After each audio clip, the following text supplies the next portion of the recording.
Hi everyone, it's Nick with Build Up Advisory Group and it's Fast Build Fridays, a web series where we will quickly build what you know about infrastructure design in the nonprofit sector. Today's Fast Build topic is how to receive and manage significant grants with organizational integrity. I want to share a couple of important infrastructure recommendations to keep in mind when receiving and managing significant grants. Now, the word significant can mean different things to different organizations because not all budgets are the same. So you have to determine what constitutes significant for your organization, starting with what percentage of your budget this grant would be. If a grant will constitute at least 10% of your budget, I encourage you to keep these recommendations in mind. These recommendations are still relevant for all grants received, though, even if they're not significant. Here are my three infrastructure recommendations for receiving and managing significant grants. First, have a grant policy.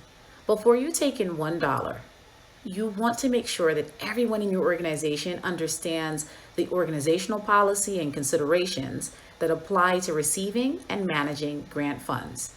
Before you sign on any dotted lines, you should know whether accepting and managing those grant funds complies with your organization's grant policy.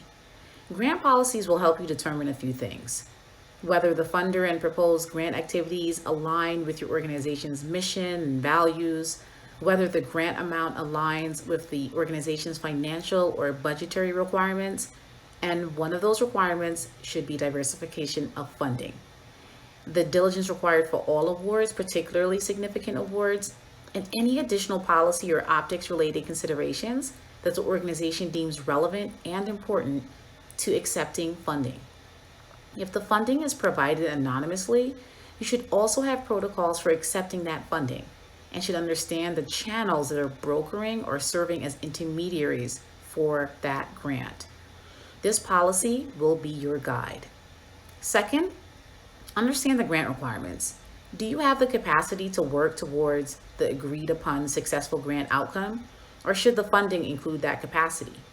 These are real considerations and conversations that you need to have with different people in your organization, including those in programs, legal, financial, and operations, as the case may be. You need to ensure that everyone has the capacity to deliver under the terms of the grant. Have these conversations ahead of time, but also make sure that you review the grant agreement. Yes, there should be a grant agreement, and that the grant agreement memorializes your understanding of what is required under the terms of the grant. Understanding these requirements before you sign and receive any grant funds is crucial. Third, be clear within your organization that the best kind of grant award is a flexible grant award. So before you request or receive a restricted project support grant because you have an amazing initiative that you would like to launch that needs support, remember that the more flexibility you have in your funding, the more successful you're setting your projects up to be. Flexibility provides more room to be creative, to experiment into innovation, and you are much less able to do that when you are tied to immovable budget line items. You can have amazing initiatives, propose that they be funded, and still request or receive general support funding, capacity building funding, or funding that is a bit broader than the project itself, and still carry out the project. There is always a way to build some additional flexibility into a funding award if you are a charitable organization. So make sure you build it into any funding requests you make or any funding offers you receive. I've spent years advising and working with charitable organizations around the world on how to consistently receive and manage grant funds.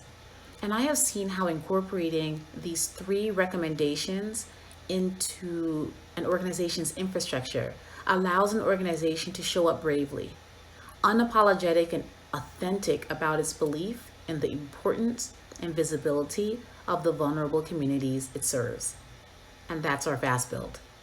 I want to hear how you are thinking about receiving and managing grants. Do you have any policies or practices that you follow for receiving grants? I would love to hear from you and about your experience in the comments below. Thanks for watching. Have a wonderful weekend and keep building bravely.